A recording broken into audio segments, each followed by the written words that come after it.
On February the 22nd of 2022, 23-year-old Shannon Gilday forced his way into a home in Richmond, Kentucky, armed with a rifle and decked out in some sort of dark camo or tactical-style jacket. He proceeded to gun down Jordan Morgan while she was in bed. The gunfire awoke Morgan's parents, and when her father, Wesley, went to investigate the noise, he was met by Gilday, who shot him 3 times, twice in the arm and once in the hip. Wesley then retrieved his 6-hour 9mm handgun and opened fire on the intruder. In a subsequent interview with a local media outlet, the man said he grabbed a second weapon and positioned himself behind the couch before shooting an additional 8 rounds in the suspect's direction. Gilday fled the scene and Wesley dialed 911. Although Jordan unfortunately succumbed to her gunshot wounds, Wesley's wife and 14-year-old daughter came away from the frightening incident completely unscathed.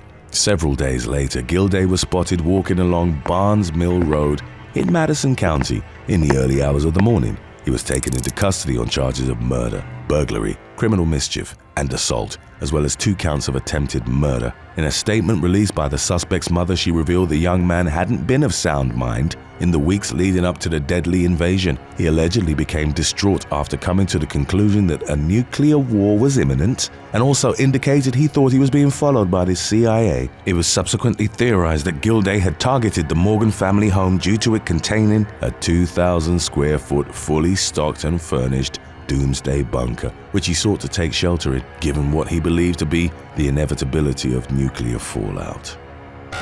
Number 6. 2022 Ceres break-in. At about 6 a.m. on September the 27th of 2022, the Stanislaus County Sheriff's Office in California received a call about a break-in on the 2600 block of Gondring Road in the city of Ceres. Deputies responded to the scene where they found 22-year-old Christian Sanchez suffering from critical injuries. The young man was taken to a nearby hospital, but doctors' attempts to save him ultimately proved fruitless. In the aftermath, investigators used footage from the Sanchez family's home surveillance camera to gain a clearer picture of the events that had transpired. The video, which was later shared with local media outlet KCRA-TV, showed a group of armed assailants force their way into the residence while holding Sanchez at gunpoint. Each of the suspects was wearing hoodies and had their faces concealed from the camera. A police report revealed that sometime during a subsequent struggle between Sanchez and the intruders, he was shot, at which point the suspects fled the scene. Detectives expressed frustration over the Sanchez family's decision to release the footage to the public before sending it to law enforcement. Nevertheless, the video did generate new leads for the sheriff's department in their efforts to identify the perpetrators of the deadly home invasion. Number 5. Shooting of Natalie Dooley.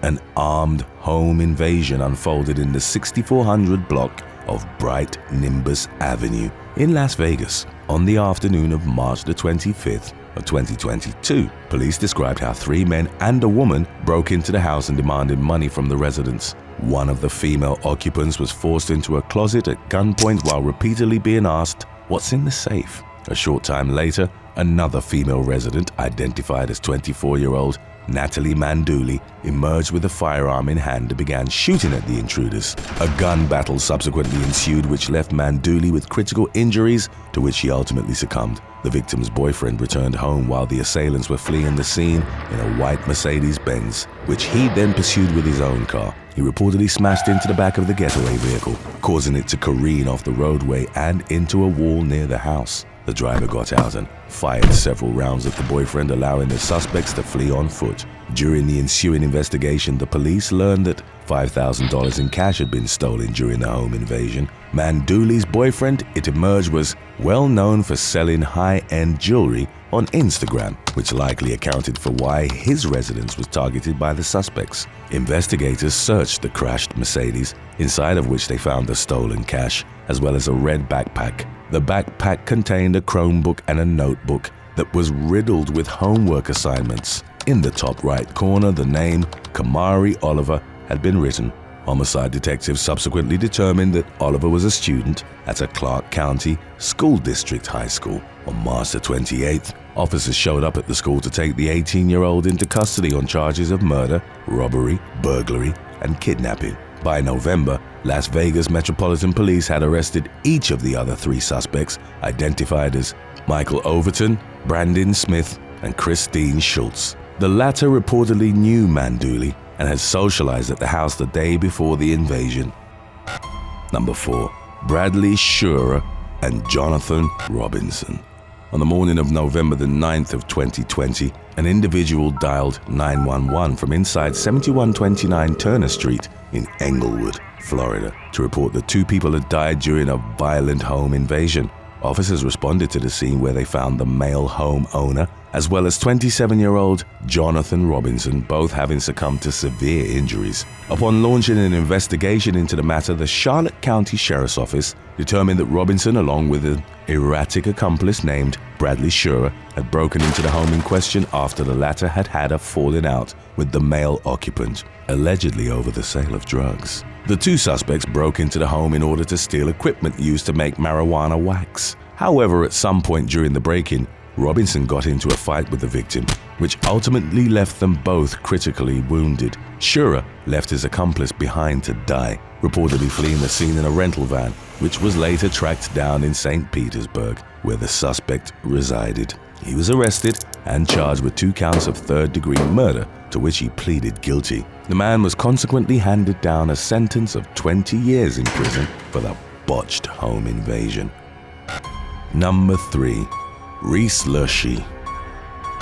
A man broke into his elderly neighbor's house in Westampton Township, New Jersey, shortly after midnight on August the 4th of 2021. After climbing through an upstairs bedroom window, 44-year-old Reese Lushi demanded the keys to the resident's 2014 Kia Optima. He then viciously beat the elderly couple and drove off in the stolen car. The female victim ran from the home screaming and was subsequently let into a neighbor's house to call 911. She and her husband, who was left in critical condition, were taken to Cooper University Hospital in Camden. The following day, the police tracked Lushi down to a house in Cumberland County, where he still had the couple's Kia in his possession. He was arrested on charges of assault and robbery. Roughly 6 weeks after the incident occurred, the male victim, identified as 79-year-old Edward Bush, succumbed to his injuries at the hospital, causing Lushi's initial charges to be upgraded to include aggravated manslaughter. In the aftermath of his arrest, Lushi's family publicly detailed the aggressive and erratic behavior he'd been exhibiting in the months leading up to the home invasion. Some of his relatives had reportedly sought protection against him by filing a restraining order. He eventually agreed to a plea deal with Burlington County prosecutors, which set his maximum possible sentence at 30 years behind bars. Today's topic was requested by Sinlock63, Space Case 7177, and National Comment Reading Association. If you have any other topics you'd like to learn about, subscribe and let us know in the comments section below. Number 2. Jonathan Vera.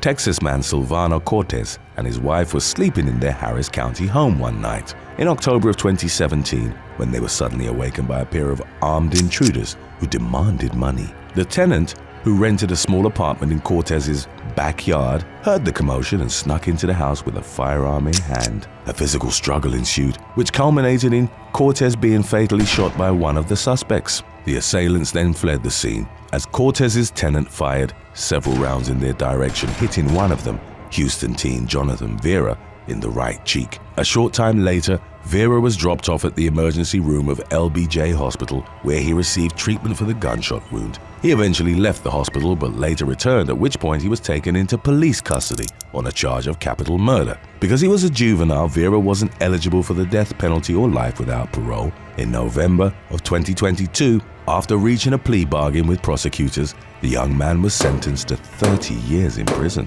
As of the latest updates on the matter, Vera's accomplice hadn't yet been identified by the authorities. Number 1. Stephen Brown and Hayley Dandridge. The bloodied, lifeless body of Thelma Boinville was found inside a vacation rental home in Papukia on Hawaii's North Shore on December the 7th of 2017. The 51-year-old victim, a substitute elementary school teacher, had reportedly been hired to clean the property, an odd job she used to supplement her income. On the afternoon in question, Boinville went inside the house while her 8-year-old daughter waited in the car. At some point later on, A couple who was renting the home returned to find the gruesome aftermath of the housekeeper's murder, including a hammer, knife, and mallet, all of which presented with traces of blood. Boinville's daughter was discovered in an upstairs bedroom, having been tied up with her mouth duct taped. The young girl revealed that a man with green hair had forced her out of the vehicle and into the residence, where he and a female accomplice had fatally bludgeoned Boinville in the midst of a violent home invasion. The assailants subsequently fled the scene in the victim's truck,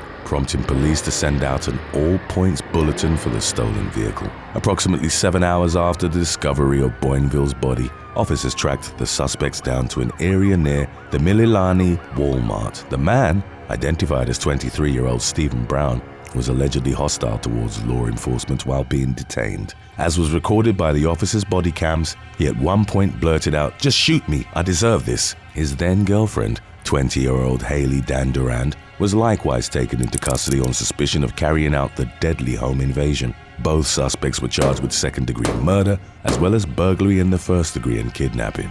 Following numerous delays and postponements, opening statements for Brown's trial were made in the Oahu First Circuit Court of Hawaii on January the 9th of 2023. As of the latest updates, a date for Dan Duran's separate trial hadn't yet been scheduled. Thanks for watching. Would you rather live in a neighborhood that's infamous for home invasions or drive a car with brakes that sporadically stop working altogether? Let us know in the comments section below.